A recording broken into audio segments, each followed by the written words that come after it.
Jadi saya akan lanjutkan pembahasan yang saya bahas dari tadi pagi. Judul dari khotbah saya dari tadi pagi itu adalah Family Builder. Kita harus menjadi orang yang membangun keluarga. Ingat, keluarga tidak bisa berdiri begitu saja. Keluarga perlu dibangun. Sama seperti semua hubungan harus diusahakan. Gak bisa cuma dibiarin begitu saja. Kita harus membangun hal tersebut. Dan sebagai pembangun keluarga, kita sudah mulai tadi membahas dari kitab Amsal pasalnya yang ke-24 ayatnya kedua sampai ayatnya yang kelima tadi kita baca. Saya tadi sudah menjelaskan 2 dari 3 yang bakal saya bahas. Jadi di kebaktian yang kedua ini saya hanya membahas 1 bagian saja. Saya minta maaf untuk saudara yang datang di kebaktian yang kedua ini. Kalau misalnya pulang nanti belilah CD dari kebaktian yang pertama tadi di mana saya menjelaskan tentang hikmat dan pengertian. Nah, yang sekarang yang saya ingin bahas adalah tentang pengetahuan. Coba kita baca kembali dalam kitab Amsal pasalnya yang ke-24, kitab Amsal pasalnya yang ke-24. Ya, kita akan baca ayatnya yang kedua sampai ayatnya yang ke-5 saja kita baca. Oke, ayat 3 lah mulai. Kita ayat yang ketiga. Dengan hikmat rumah didirikan, dengan kepandaian itu ditegakkan. Kemudian ayat berikutnya lagi.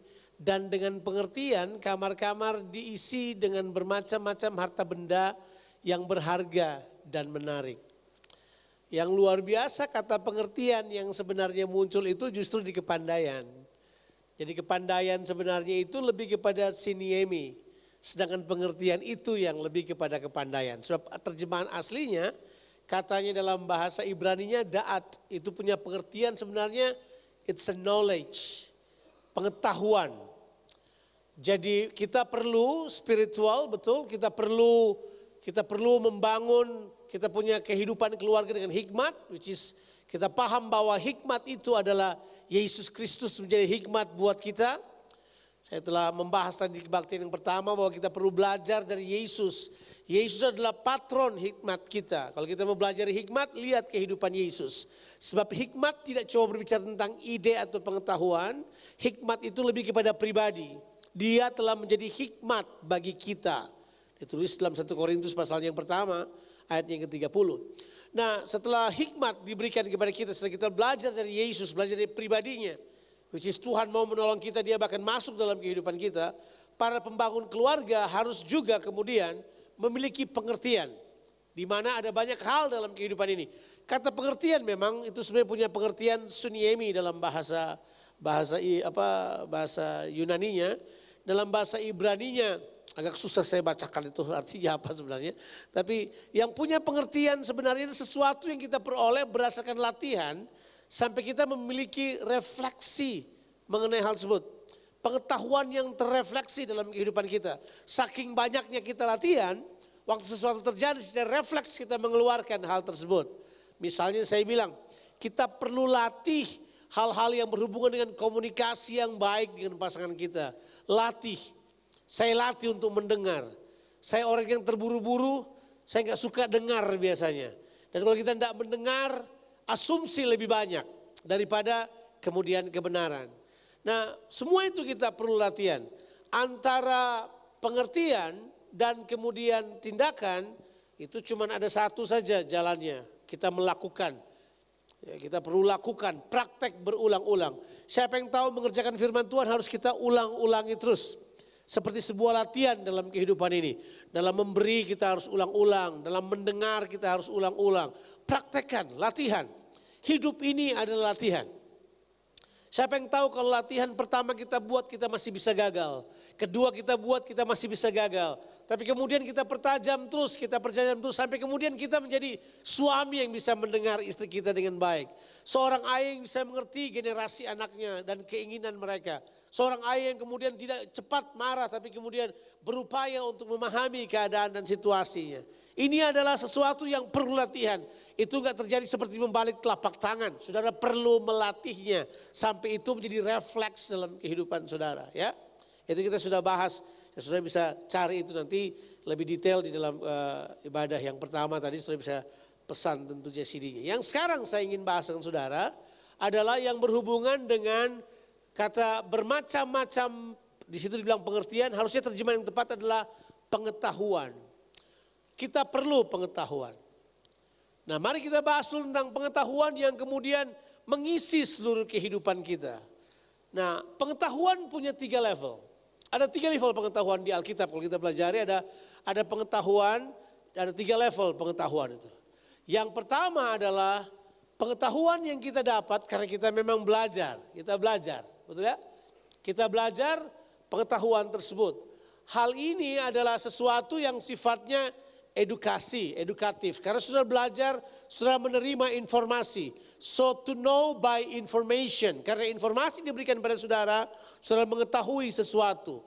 Di zaman sekarang pengetahuan udah sangat luas kalau kita berbicara informasi.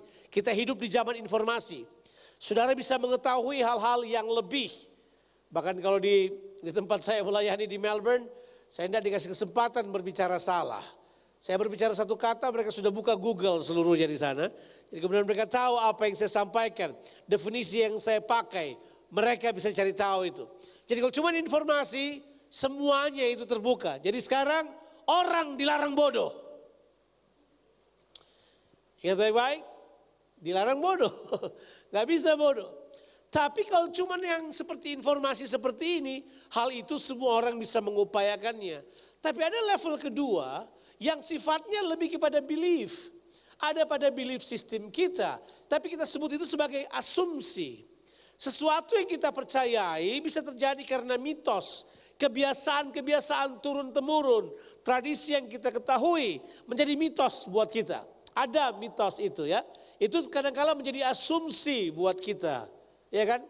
Kenapa kita misalnya dilarang mandi malam orang Indonesia? Takut masuk angin. Kan?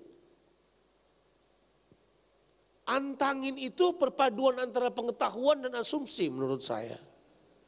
Kalau saudara bawa antangin pergi ke Australia, mereka bilang apa ini?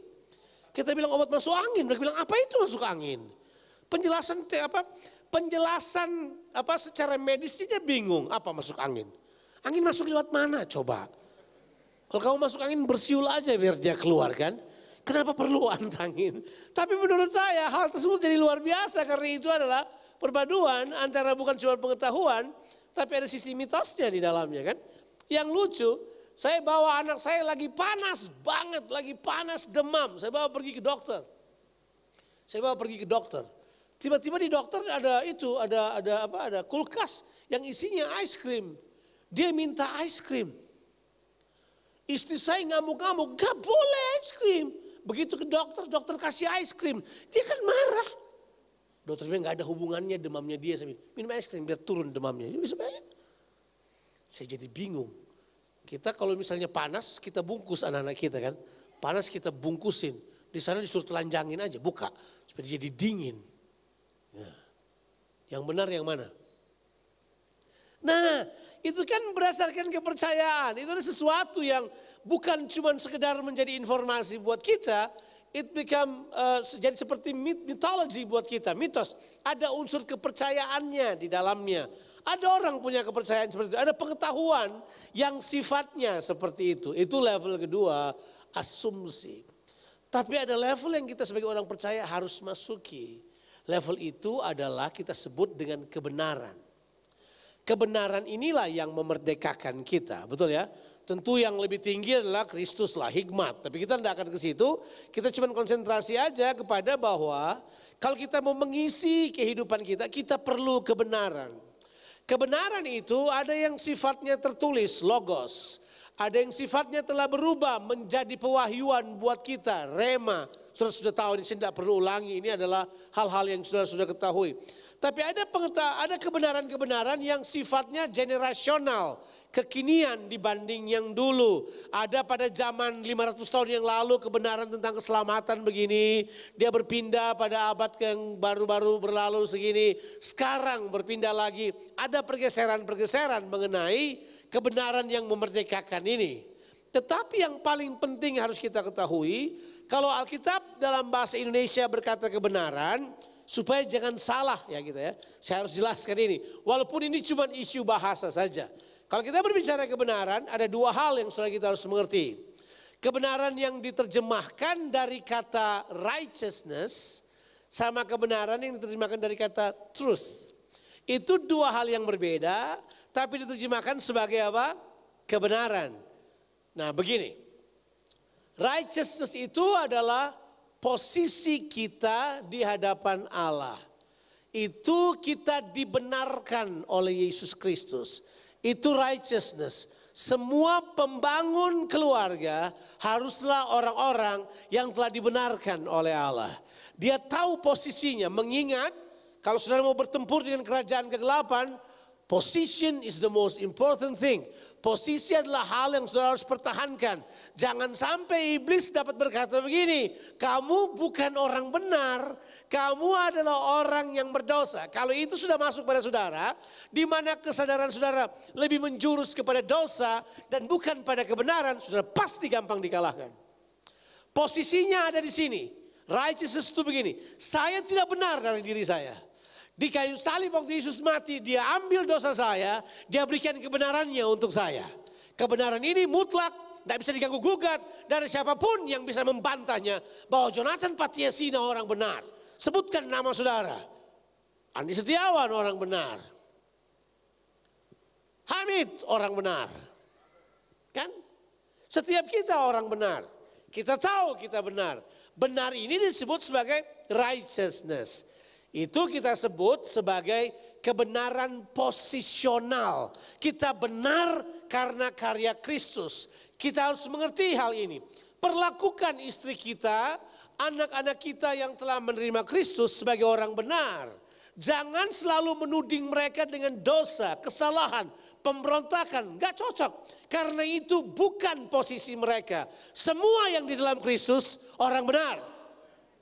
Kebenaran itu tidak bisa dibantah lagi. Itu namanya kita sebut sebagai kebenaran posisional. Itu kebenaran secara posisi. Saya nggak bisa ganti lagi itu. Karena saya benar di dalam Yesus. Waktu saya terima dia, saya nggak cuma terima dia dan keselamatan yang diberikan buat saya. Tapi kebenarannya menjadi bahagian saya. Saya tidak mengupayakannya, itu adalah gift buat saya. Pemberian buat saya. Karena dia mati di kayu salib. Yang tentu sebulan yang lalu kita rayakan tentunya. So itu penting sekali kita ketahui. Kita sebut itu sebagai kebenaran posisional. Nah yang kedua yang kita perlu mengerti adalah kebenaran yang memerdekakan. Nah kalau kebenaran yang memerdekakan ini dikenal dengan kata truth. Diterjemahkan dalam bahasa Indonesia kebenaran. Truth ini sifatnya informasi, tapi dia bukan cuma informasi, dia adalah pribadi yang menyatakan diri untuk mengubahkan kehidupan kita. Yesus berkata, akulah jalan, kebenaran dan apa? Hidup. Harusnya bacanya mesti begini, akulah jalan, akulah kebenaran, akulah kehidupan. Dengan kata lain, sama dengan hikmat, kebenaran juga adalah satu pribadi. Makanya Yesus berkata kepada kita di dalam Injil Yohanes pasalnya yang ke-8. Sudah boleh baca ayat yang 31 sampai 44. Sudah akan menemukan statement itu bahwa barang siapa mengenal kebenaran, dia akan apa? Dimerdekakan. Kamu akan mengetahui kebenaran. Dan kebenaran itu akan memerdekakan kamu. Nah level ini adalah level yang penting sekali buat kita. Inilah yang mengisi seluruh, saya pakai bahasa ini, yang mengisi seluruh rumah kita dengan keindahan, dengan kebaikan, dengan sukacita. Sebab di sisi kebenaran ini adalah perpaduan dari antara hal-hal spiritual yang Tuhan bawa dalam kehidupan kita, tapi juga dengan hal natural yang Tuhan jadikan berkat untuk kita. Nanti saya akan kasih contoh, beberapa contoh buat saudara, hal-hal yang natural, spiritual. Jadi saya selalu bilang orang benar itu adalah spiritually natural, naturally spiritual. Bagaimana terjemahannya dalam bahasa Indonesianya? Orang benar itu adalah secara natural dia rohani, secara rohani dia natural. Artinya begini, saya kasih contoh satu kata. Kalau ada seorang suami yang berkali-kali dia bisa surprise istrinya misalnya dengan bunga. Ya sekarang kan ibu-ibu gak mau bunga lagi, dia mau bunga bank. Dia gak mau bunga yang biasa, ngapain? Dia mau bunga bank. Tapi maksudnya terserah. Terserah bagaimana saudara bisa surprise saudara dengan bunga kah, ajak kemana kah, saudara beli sesuatu kah. Itu kan sebenarnya adalah apa? Hal natural kan. Emang kasih bunga bisa memperbaiki apapun? Enggak. Tapi itu adalah tanda penghargaan. Kita beri bunga, mereka berkata, how romantic. Perempuan romantik, kita ya biasa aja. Memang ada laki-laki yang cium-cium bunga kan? Enggak ada. Kasih aja. Itu sebenarnya adalah hal yang natural. Tapi untuk long run dari hubungan, untuk jarak jauhnya hubungan kita berjalan, itu menjadi sebuah penghargaan. Itu hal natural, tapi berubah menjadi hal spiritual. Breakfast in bed. Ketika istri kita ada di tempat tidur, kemudian kita bikinkan dia kopi kah, atau dia, kalau istri saya kan dia bisa minum kopi. Mahnya banyak, jadi kita bikinin dia misalnya susu coklat kah, kemudian breakfast in bed. Waktu kita buat breakfast in bed buat dia senang banget. Padahal apaan sih breakfast in bed, ya ampun. Dia bisa breakfast lebih bagus di McDonald dari kopi buatan saya atau apa. Tapi it become a spiritual thing buat dia. Itu mempengaruhi sukacitanya sepanjang hari. Setahu saya, kalau saya bikin breakfast buat dia di pagi hari, dan dia begitu menikmatinya sepanjang hari itu, saya kayak raja, udah pasti. Udah pasti, atau yang lain.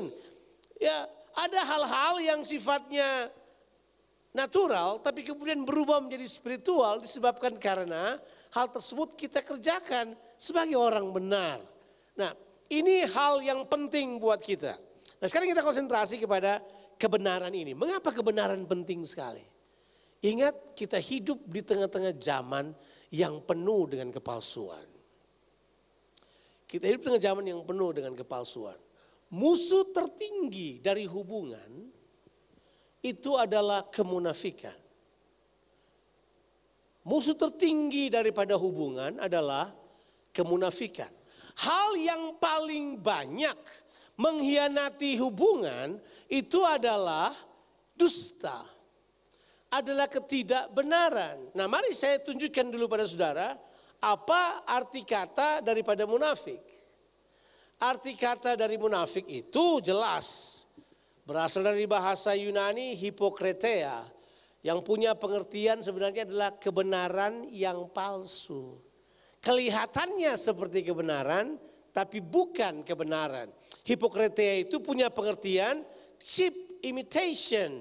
Dia kelihatannya seperti sama. Kan di Indonesia aja yang kita kenal istilah itu kan. Asli tapi palsu, aspal. Original imitation. Kita kenal banget yang itu kan. KW berapa? Ya kan? Kita tahu itu ada. Itu ada. Nah, musuh daripada hubungan itu sebab begini saudara.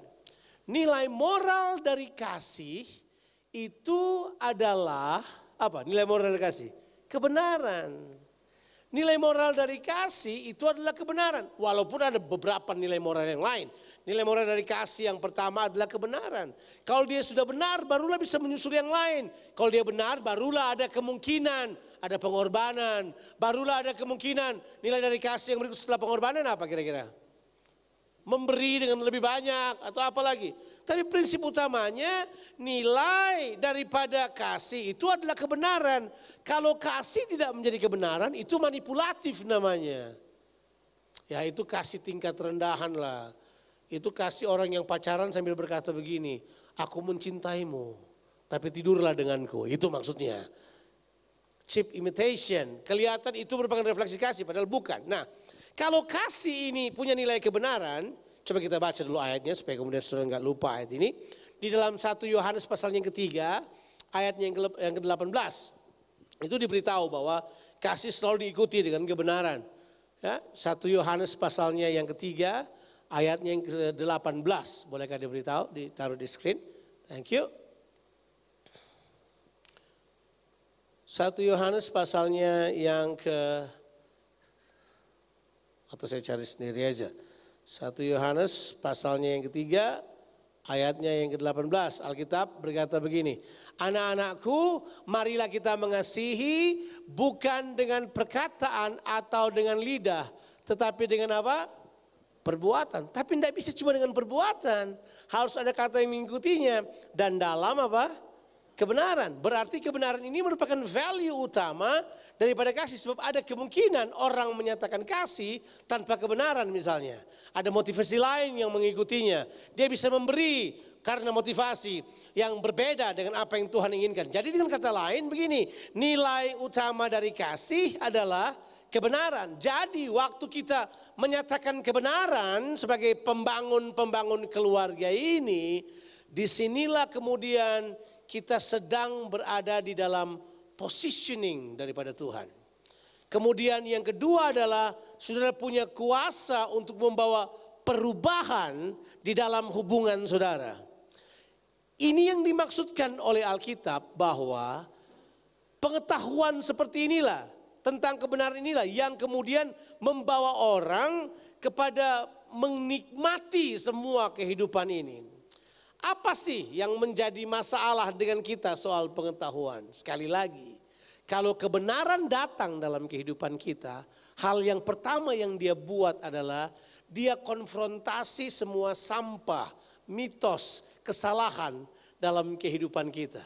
Kalau kita memang menerima kebenaran dan kebenaran itu akan konfrontasi hal-hal yang salah dalam kehidupan kita. Saudara tidak mungkin akan tinggal dalam kesalahan kalau saudara dihadapkan dengan kebenaran. Sebab kebenaran itu akan konfrontasi saudara. Dia akan potong saudara. Dia akan, saya pakai bahasa yang lain ini, dia akan gunting saudara. Dia akan prune saudara supaya saudara kemudian berbentuk seperti yang Tuhan inginkan.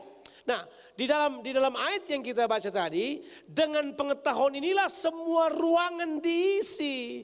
Disitulah kemudian kita belajar bahwa kita akan diperkaya dalam kehidupan ini kalau kita dapat mengalahkan mitos-mitos yang terjadi, yang menguasai keluarga. Saya sudah mencatat beberapa mitos, sudah dengar aja, ada beberapa mitos yang saya catat. Ini pandangan yang salah dalam keluarga misalnya, itu harus dikalahkan misalnya. Menikah oke, secara romantik itu selalu tertarik satu sama lain. Enggak itu. Bahwa kalau kita oke, pernikahannya pasti tertarik satu sama lain. Enggak selalu. Enggak selalu, harus diakui. Bentuk badan mempengaruhi kita tertarik apa tidak. Bau badan lebih menentukan kita tertarik apa tidak. Kan? Jadi tidak selalu dalam pernikahan hal itu kemudian membuat kita pasti tertarik. Karena menikah kita selalu tertarik. Dan karena kita menikah pasti romantis. Satu kali lucu banget. Saya sama istri saya jemput anak sekolah. Saya punya tugas jemput anak sekolah. Karena itu merupakan bahagian saya. Itu saya jadikan sebagai penyembahan jemput anak sekolah itu. Saya jemput anak sekolah, saya dan istri saya di tempat parkir. Tiba-tiba ada sepasang suami istri orang Australia. Suami orang Amerika. Dia mereka gandengan tangan, jalannya luar biasa. Terus istri saya berkata gini, ya ampun keren banget sih. Kok kamu udah bisa gituin saya gitu kan. Membandingkan dirinya dengan orang lain. Saya berkata begini, yang di luar belum tentu sebaik dalamnya. Benar saja, benar saja, benar saja.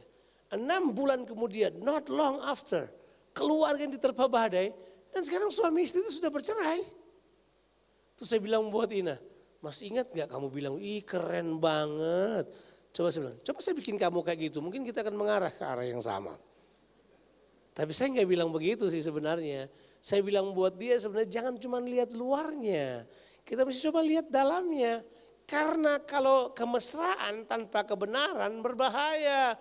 Orang bisa kelihatan mesra di luar, di dalam peperangan. Saudara manusia pemain sandiwara ulung.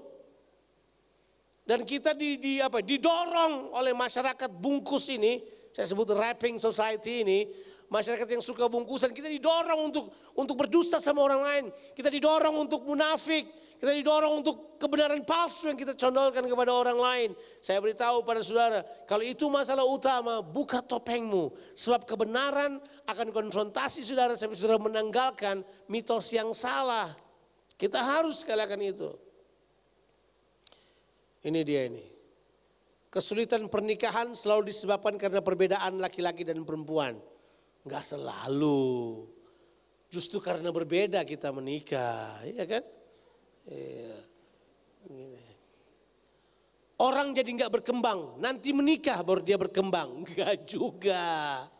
Ada waktu single dia oke, begitu menikah dia berantakan. Asumsi-asumsi.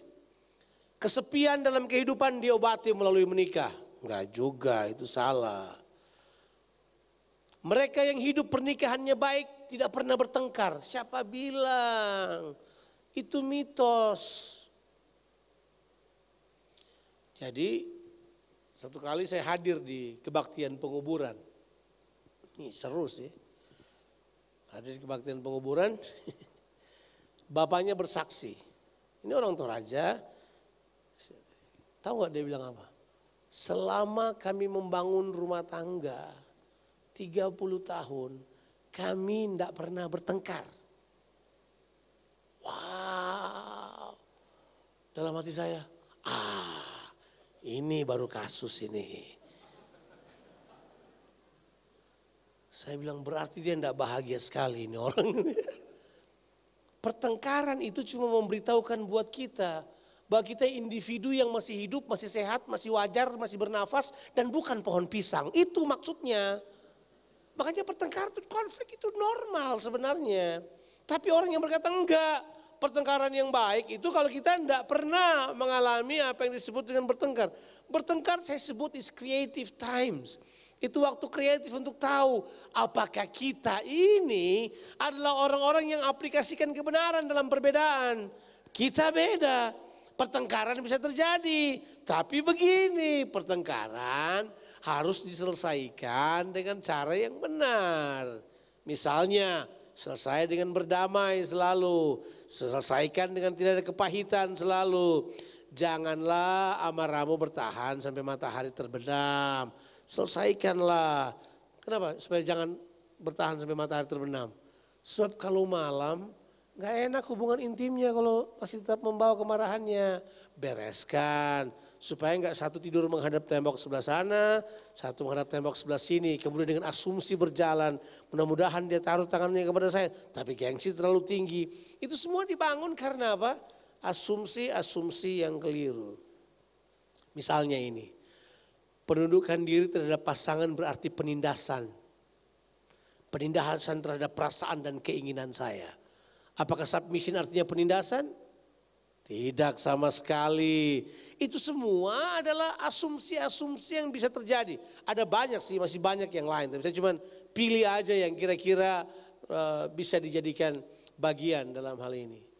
Nah, kebenaran waktu datang, dia hancurkan asumsi ini. Supaya kita work out, supaya kita cari tahu, supaya kita kemudian menemukan bahwa saya harus menjadi pribadi yang benar. Sekarang saya akan membuat statement buat saudara. Lebih penting menjadi orang yang benar terhadap pribadi yang kita nikahi daripada memiliki pasangan yang benar waktu menikah. Saya ulangi lagi. Lebih baik menjadi pribadi atau orang yang benar terhadap pasangan kita dibanding mendapatkan pasangan yang benar dalam pernikahan kita. Karena begini kan, masih ingat istilah ini? Dalam kebanyakan marriage seminar sekarang, istilah jodoh udah nggak terlalu disungkit-ungkit lagi memang. Ya, bilang dulu jodoh. Jodoh pasti oh ya, lagunya siapa itu? Adalah penyanyi Indonesia, saya lupa. Kita pikir kalau jodoh kan pasti oke. Kalau jodoh pasti oke lah. Nggak akan kemana-mana jodoh itu. Siapa bilang? Ini dia. Kamu bisa kawin sama orang yang dibilang jodoh. Kalau kita bisa bicara jodoh kan berarti pasangan yang tepat. Orang yang tepat. Saudara tidak percaya, di sini tidak percaya jodoh ya enggak ya? Oke. Orang yang pas, orang yang tepat. Tapi begini, saudara menikah sama orang yang tepat sebagai jodoh saudara, tapi saudara tidak menjadi orang yang tepat buat dia. Misalnya, tiap hari saudara marahin dia. Tiap hari saudara rendahin dia. Tiap hari saudara kemudian bikin dia bukan seperti seorang ratu. Saudara kemudian tidak memperlakukan dia selayaknya. Percaya Pak, dia pasti lari, udah dia cerai. Minta cerai pasti. Coba aja.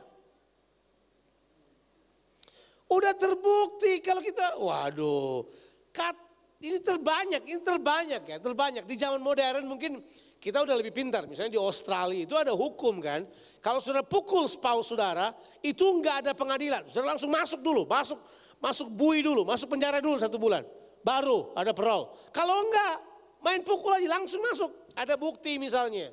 Cuma kan begitu biasanya. Istri-istri karena takut begitu, habis dipukulin. Kenapa? Enggak apa-apa nih, tadi dia enggak apa-apa, saya jatuh aja. Padahal dipukul tadi itu. Tapi kalau begitu ada dan polisi tahu, penjara. Jadi orang di Australia tidak pernah main pukul. They don't hit. Karena kalau pukul, ada bukti kan. Tapi siapa yang tahu menggunakan perkataan lebih jahat daripada menggunakan tinju. Jadi mereka itu abusifnya dengan perkataan, word abusive, mengerikan banget. Jadi orang bukan cuman sekedar kehilangan harga diri, orang bisa gagal mengerti identitasnya seperti apa. Yang kayak begini, cenderung 60% stres, 60% alkohol, 60% ke perjudian atau hal-hal yang tidak Tuhan inginkan. Jadi kita mesti tahu prinsip ini, bahwa menjadi orang benar adalah hal yang perlu kita kejar daripada cuma menikah dengan orang yang benar. Mitos yang berkata kalau udah kawin sama orang yang tepat, kita pasti akan berbahagia. Enggak. Saudara bakal ketemu banyak hal, kerikil-kerikil tajam. Saudara akan menemukan, ini saya catat beberapa hal, kerikil tajam tetap ada. Ketidakpengertianan tetap ada. Konflik pasti ada. Itu hurt, blame, sin selalu ada. Orang terluka saling menyalahkan pasti ada. Nah, bagaimana kita menjadi orang benar di situ? Bagaimana saudara kemudian bertindak benar di situ? Itu jauh lebih penting. Makanya begini, kalau sudah menikah dengan orang yang benar, jadilah orang benar pada pasanganmu itu. Dengan kata lain, perlakukan dia dengan benar. Bawa dia pada posisi yang benar. Perlakukan dia, sayangi dia dengan kebenaran. Kasihi dia dengan kebenaran. Itulah yang merupakan kunci kesuksesan dalam pernikahan. Berapa banyak orang yang sebelum menikah dinubuatin, kurang apa dinubuatinnya, minta ampun. Pendeta-pendeta besar yang nubuatin, diberkati oleh pendeta-pendeta hebat, mereka maju ke depan, pesta meriah, mereka pikir semakin meriah pestanya, semakin bahagia pernikahannya. Enggak. Semakin mahal pestanya, semakin keren, semakin bagus rumah tangganya. Enggak. Waktu masuk dalam kehidupan pernikahan, karena tidak menjadi orang yang benar, tidak pada positioning, tidak pada karakter, apa yang terjadi? Mereka terbelenggu pada konflik mereka, terpenjara pada situasi yang mereka bangun dengan sendirinya. Apa yang terjadi kalau kita menjadikan keluarga kita tempat kebenaran memerintah? Apa yang terjadi? Apa yang terjadi kalau kita jadikan keluarga kita adalah tempat di mana kebenaran memerintah? Yang pertama, saya udah yakin pasti, di mana ada kebenaran, di situ ada damai sejahtera. Selalu, karena the producer of the righteousness and truth is the same producer of the peace. Sama yang menghasilkannya. Jadi begitu kebenaran yang memerintah, Alkitab berkata damai sejahtera akan turun kepada keluarga tersebut. Di mana kita memimpin dengan kebenaran, mungkin ada mengalami sakit, mengalami luka, tapi selalu damai sejahtera akan memulihkan situasi itu. Orang benar, Alkitab berkata, kalau kita benar, Tuhan akan damaikan kita dengan musuh-musuh kita. Amin. Nah, makanya hidup dalam kebenaran itu adalah sebuah hidup yang diperkaya dengan damai sejahtera. Sekarang kita akan baca beberapa ayat dari kitab 1 Petrus pasalnya yang ketiga. Apa yang terjadi kalau keluarga saudara diperintah oleh kebenaran? Sekali lagi, kebenaran ini akan mengisi rumah, kamar-kamar dengan keindahan. Pengetahuan tipe kebenaran inilah yang akan melakukannya. Kita akan baca dalam kitab 1 Petrus 3, ayatnya yang pertama sampai ayatnya yang ke-7. 1 Petrus 3.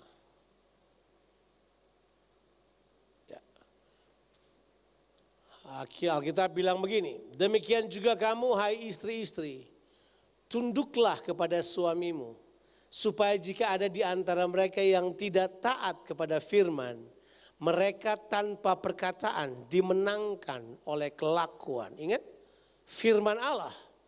Jadi prinsip utamanya adalah kita taat pada firman Allah, supaya pengaruh ada. Jadi kalau keluarga kita hidup dalam kebenaran, pengaruh kepada orang lain ada. Siapa yang tahu? Respect come by truth. Ya, siapa yang tahu? Kalau kita hidup benar, respect akan datang dalam kehidupan kita. Ya kan? Saya ini orang yang modelnya kecil, ya kan? Saya kecil banget loh. Kalau orang pertama ketemu saya, mereka nggak sangka, mereka akan anggap saya kecil. Mereka akan merendahkan saya. Mudah banget loh merendahkan saya cuma karena model saya. Untung Tuhan gak cari model. Dia posisikan saya dengan baik. Makanya saya punya. Orang kadang-kadang kalau mereka ketemu saya, mereka pikir siapa ini orang. Nah, waktu saya kemudian mulai menggembalakan sebuah jemaat, ada orang pikir anak kecil siapa dia ini. Ketahuilah, saya pernah kurus. Jadi waktu kurang lebih sekitar 28 tahun yang lalu, berat badan saya itu cuma 55. Saya masih berdoa supaya saya kembali kepada berat badan itu. Tapi istri saya berkata janganlah, nanti tidak enak dipeluknya katanya. Tapi ya, saya tetap ingin kembali ke situ. Tahu nggak? Waktu kita kecil orang pikir kita nggak ada apa-apanya. Tapi gini, penampilan lahiriah kita itu ditolong oleh kebenaran. Sebab yang membuat orang berwibawa itu karena kebenaran. Saya kasih bukti. Coba kita lihat bukti ini. Seorang yang bernama Yohanes Pembaptis. Kita baca dalam Markus pasalnya yang ke-6, ayatnya yang ke-20. Yohanes Pembaptis itu adalah seorang yang liar, tidak pernah kelihatan terlalu hebat di luar. Dia adalah orang yang sebenarnya hidup di padang gurun, tidak punya pendidikan yang sehebat orang-orang yang ada di kota tentunya. Tapi karena dia hidup benar. Coba kita baca, Markus pasalnya yang ke-6, ayatnya yang ke-20. Boleh kayak itu ditampilkan di screen? Oke. Coba kita baca ini. Sebab Herodes segan akan Yohanes. Bilang dulu segan. Apa itu segan?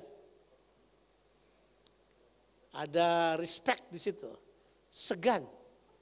Segan itu ada makna menghormati. Ya. Sebab Yohanes itu dibilang ini karena Herodes tahu Yohanes itu adalah orang yang apa? Benar. Dan apa? Suci. Jadi ia apa? Melindunginya. Tetapi apabila ia mendengarkan Yohanes, hatinya selalu terombang-ambing. Namun ia merasa senang juga mendengarkan dia. Jadi posisi siapa? Herodes itu buah si malakama. Mau senang, dia selalu diserang. Enggak senang dia orang benar. Karena orang benar menyenangkan, saudara. Orang benar itu membuat orang senang ada di sekitarnya. Karena ingat di mana ada kebenaran, di situ damai sejahtera turun. Tapi itu yang pertama. Yang kedua adalah ada pengaruh respect di dalamnya. Ada pengaruh respect di dalamnya.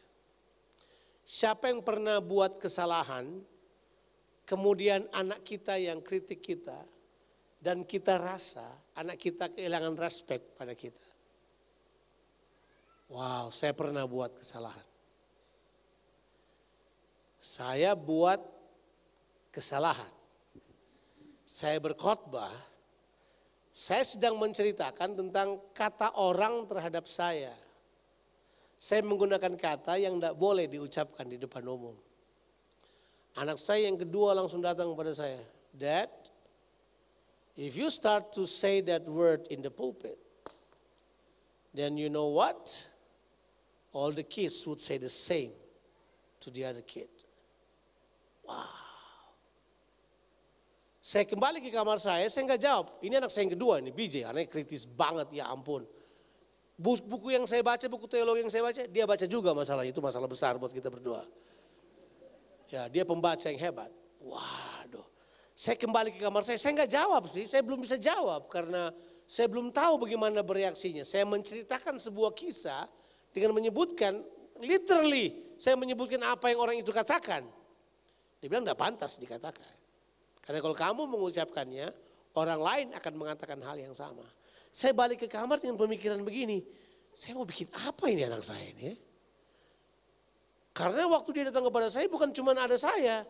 Di situ ada 5 pemimpin kelompok sel yang sedang saya siapkan. Sudah bisa bayangkan. Itu masalahnya mau ditaruh di mana muka saya kan? Itu pertama. Ya tetap di sini sih emang. Maksudnya saya kembali, saya berpikir what should I do? Tiba-tiba muncul dalam pemikiran saya. Your son will not respect you anymore. Wow. Anak muda tidak akan menghargai kamu nanti. Saya pergi ke kamarnya. Bill, okay, I was wrong. Saya salah. I shouldn't say that. Saya tidak harus mengatakannya. I was wrong. Dia berkata begini. It's okay Dad, I know you, you know what I mean. Maksudnya apa? Maksudnya kamu kenal saya apa? You're my father man, I love you, I respect you. What? Ya, saya cuma bilang aja, dia bilang. I just told you because that's my concern.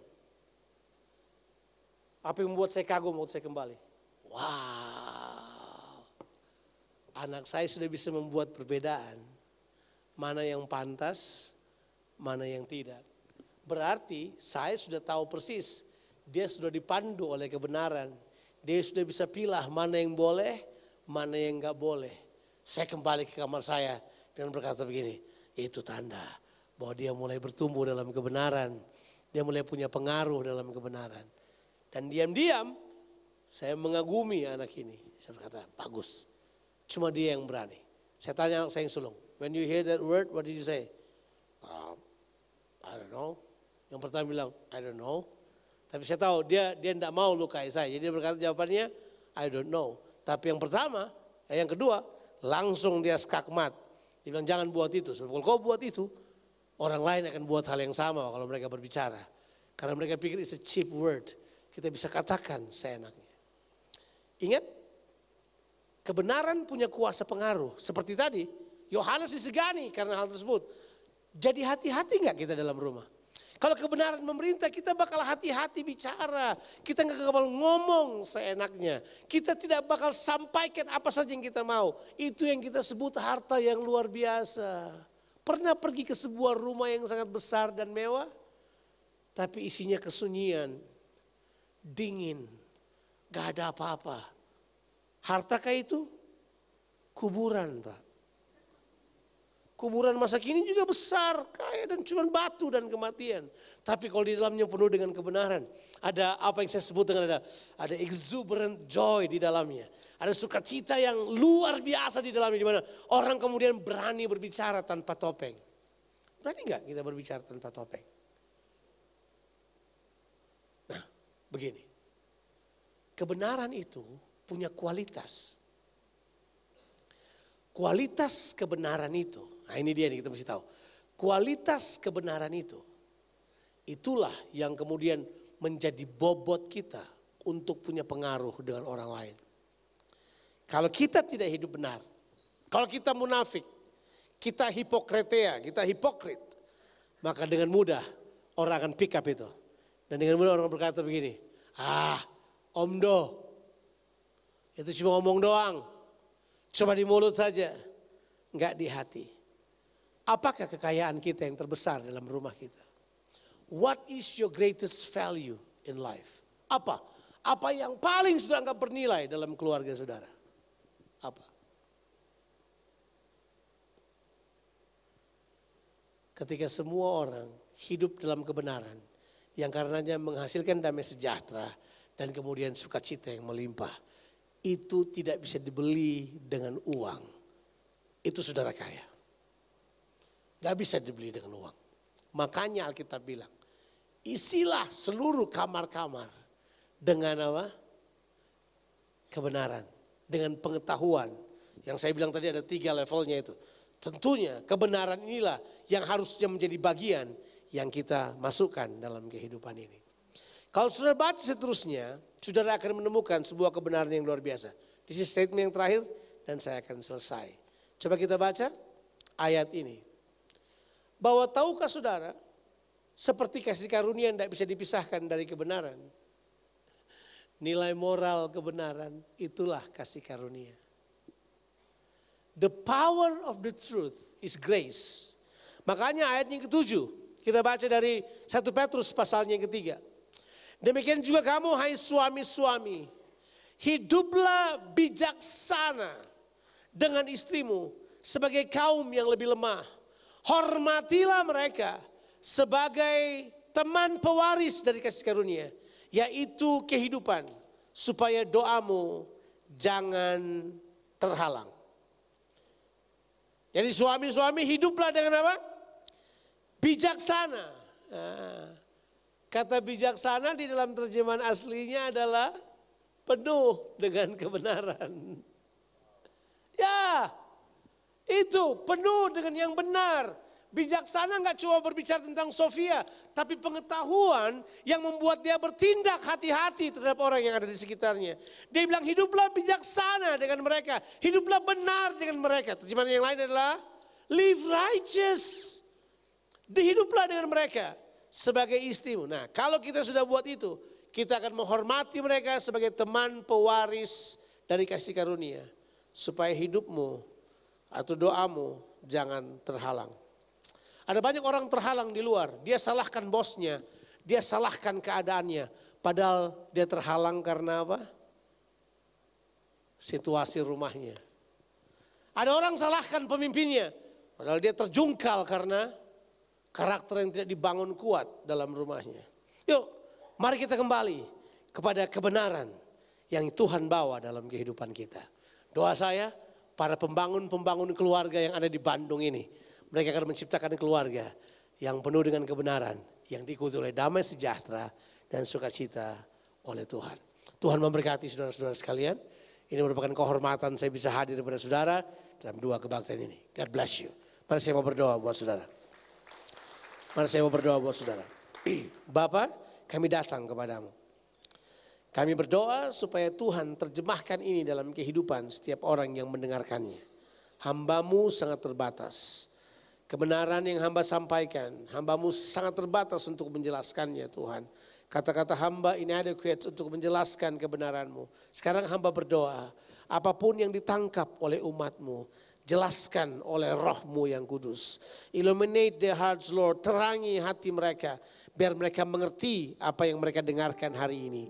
Biar mereka bertumbuh. Biar dari Bandung ini, dari CLCC Bandung ini, keluar pembangun-pembangun keluarga. Di tengah-tengah keadaan di mana keluarga sedang diserang, keluarga sedang disepelekan, keluarga ingin dihilangkan dalam kamus kehidupan manusia. Tapi Tuhan, biar pembangun-pembangun keluarga bangkit dari tempat ini untuk membuat perbedaan, mulai dari rumah mereka, mempengaruhi orang-orang yang ada di sekitar mereka. Berkatilah. Hamba berdoa dalam nama Tuhan Yesus Kristus. Amin. God bless you.